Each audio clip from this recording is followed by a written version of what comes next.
सीधे रुख करते हैं केंद्रीय स्वास्थ्य मंत्री डॉक्टर हर्षवर्धन का। मीटिंग रूम में बैठेंगे, कैसे वैक्सीनेशन लेने के बाद वो ऑब्जर्वेशन के अंदर बैठेंगे, आधा घंटा ऑब्जर्वेशन में उनको रखा जाएगा।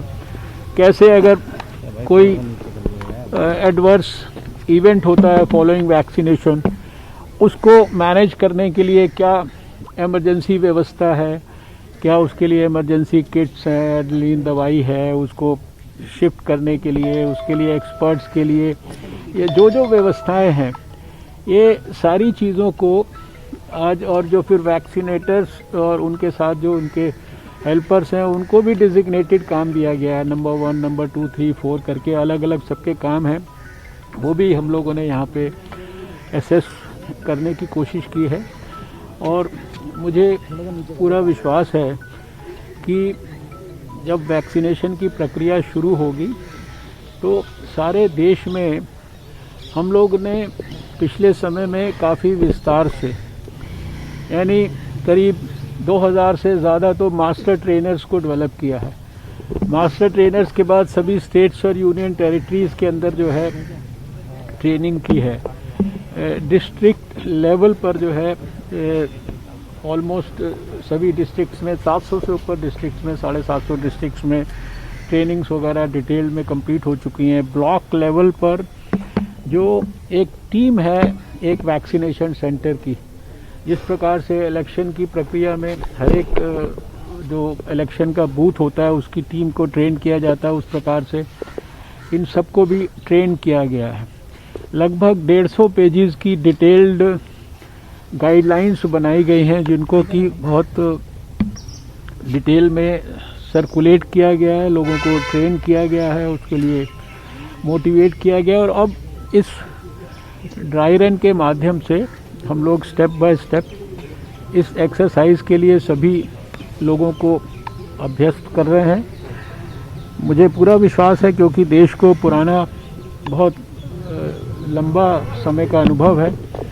बहुत बड़ा यूनिवर्सल इम्यूनाइजेशन प्रोग्राम हम देश में चलाते हैं, और जिसमें करोड़ों बच्चों को लगभग 1 दर्जन वैक्सीन्स दी जाती हैं।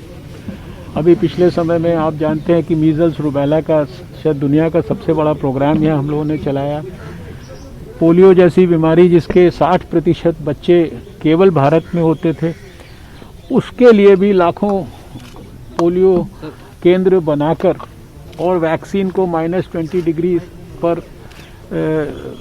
वैक्सीन कैरियर्स और सारी चीज़ों की मदद से उन सब सेंटर्स पर उपलब्ध कराकर, तो देश के पास जो वृहद अनुभव है उन सब चीज़ों का इस्तेमाल करके हम लोगों ने अब कोविड की वैक्सीनेशन के लिए सारी अपनी तैयारियां की हैं। ये तैयारियां पिछले लगभग 4 महीने से ज़्यादा समय से, ये नेशनल एक्सपर्ट ग्रुप जब बनाया गया था, सारे हेल्थ के भी लोग उसमें इन्वॉल्व थे, कुछ स्टेट्स के लोगों को भी इन्वॉल्व किया था हम लोगों ने। तो एक एक बारीक से बारीक चीज़ की डिटेल्ड गाइडलाइन बनाई गई है, सबके साथ शेयर की गई है। तो आने वाले समय में हमें लगता है 2021 जो है, इसमें ये सारी प्रक्रिया बहुत स्मूथली आगे बढ़ेगी। अभी इसके बाद हम दूसरे सेंटर पर जाना चाहते हैं, जो एक प्रकार से अर्बन हेल्थ सेंटर है दरियागंज के अंदर। तो वहाँ पर भी आप चाहें तो देख सकते हैं ये सारी जो सर कोविशील्ड और कोवैक्सीन के लिए कल एक्सपर्ट कमेटी बैठी थी, तो क्या रिकमेंडेशन दिया है डीसीजीआई को? देखिए, ऐसा है कि अब आप लोगों ने इतने धैर्य से इतनी प्रतीक्षा की है, जानकारी तो आप लोगों को प्राप्त हो ही जाती है, और आप लोग सब जो है चारों तरफ उसको फैला भी रहे हैं।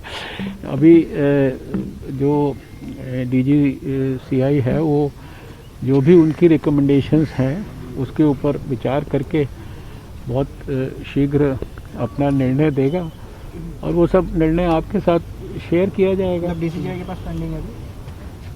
अब मैंने तो अपनी बात कह दी है, अब आपको अगर उसको समझने में कठिनाई हो रही है तो ग्रामीण इलाकों तक पहुंचाना क्या देखिए,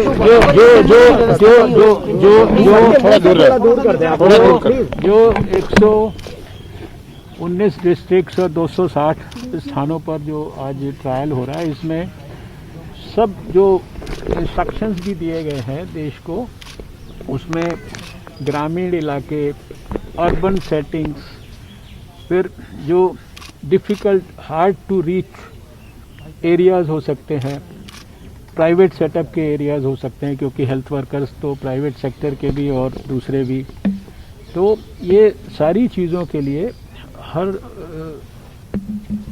प्रकार से, मैंने आपको अभी कहा ना कि इतने बड़े बड़े प्रोग्राम भारत चला रहा है, ये सब इम्यूनाइजेशन के ही चला रहा है। पूरी वैक्सीन आपको पोलियो फ्री करने में भी आपकी अहम भूमिका रही थी, और ये अब कोरोना वैक्सीन आने ही वाली है, तो कितना चैलेंजिंग है और कितना अलग है सर? नहीं, देखिए हर एक चीज़ चैलेंजिंग होती है, लेकिन आपने देखा है कि भारत में जो कोविड के खिलाफ लड़ाई है, अभी आज 2 जनवरी आ गई है। मैंने 8 जनवरी को दुनिया में सबसे पहले कोविड के लिए जो लड़ाई है उसके लिए एक्सपर्ट ग्रुप की मीटिंग जो है अपने स्वास्थ्य मंत्रालय में पिछले साल 2020 में की थी।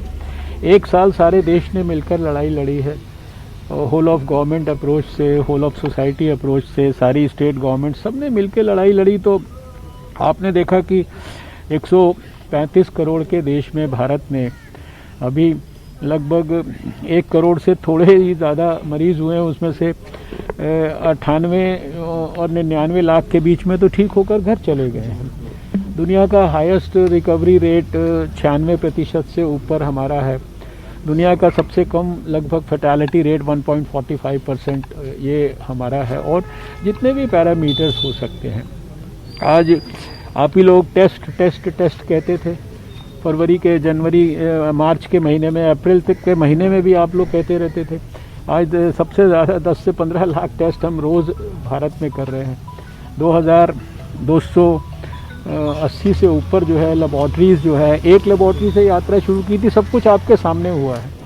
पीपी किट्स के बारे में, N95 मास्क के बारे में, जो वेंटिलेटर्स के बारे में, ड्रग्स के बारे में, सब चीज़ों में जो आप तकलीफ़ों की चर्चा आप ही लोग करते थे ना मार्च के महीने में, वो सारी चीज़ों को पार करके और भारत ने सारे दुनिया को ये चीज़ें अब एक्सपोर्ट करने की स्थिति में आ गए। शुरुआती समय में हम लोगों ने वायरस को आइसोलेट करके दिखाया, अब वायरस को कई हज़ार यानी 40-50 हज़ार वायरस तो हमारे रिपोजिटरीज़ में हमने जमा कर दिए। जीनोम सीक्वेंसिंग आज नहीं हमने शुरू की, 6 महीने से हम लोग अपने अपने लेबॉर्ट्रीज़ में जीनोम सीक्वेंसिंग कर रहे हैं। और अभी आपने देखा कि अगर एक नया वेरिएंट की बात आई तो ड्राई रन का जायजा लेने के लिए पहुंचे थे केंद्रीय स्वास्थ्य मंत्री डॉक्टर हर्षवर्धन।